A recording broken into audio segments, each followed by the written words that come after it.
1986 சக்கரபாணி ஐயா இறந்து விடுகிறார். 1987 எம்ஜிஆர் அவர்கள் இறந்து போகிறார்கள்.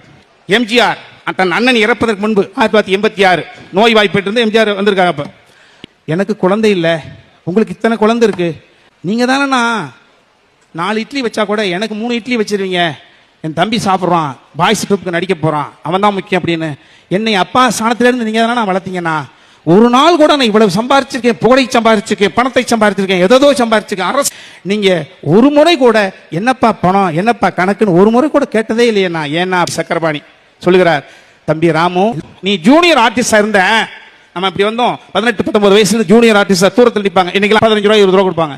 இருந்தேன் திடுத்துப்புன்னு ஒரு படத்துக்கு உனக்கு கமிட்மெண்ட் ஆச்சு, அப்ப 50 ரூபா உனக்கு சம்பளம், 25 ரூபாய் நீ அந்த சம்பளத்தை சொல்றாரு.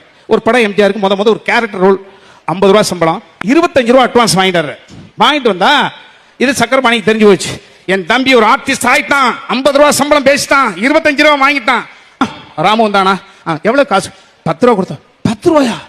இப்பதான் ஒரு கேரக்டர் கிடைச்சிருக்கு, 50 ரூபா வாங்கி 25 ரூபா அட்வான்ஸ் வாங்கியிருக்கான், 10 ரூபா என்னன்னு கேளுங்கம்மா. அந்த சம்பளம் 50 ரூபா. எவ்வளவுப்பா கொடுத்தாங்க? 25 ரூபா. 10 ரூபா தான் கொடுத்தியப்பா, 15 ரூபா இல்லையப்பா.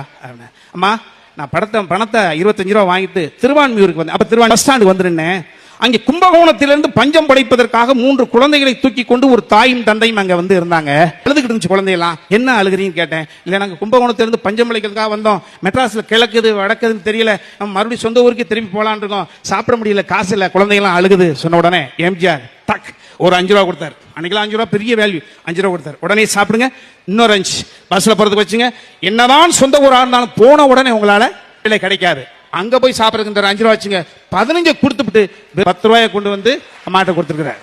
இந்த கதையை கேட்டு விட்டுச்சேன்னு, ஏமா இல்லப்பா கேட்டப்பா கேட்டுட்டு எதுவுமே பேசாம நேர சக்கரபாணிக்கிட்ட அம்மா வந்து சொல்றாங்க, ஐயா சக்கர, அவன் கொடுக்க பிறந்தவன்பா, கேள்வி கேட்டு அவன் குணத்தை மாத்திராரு.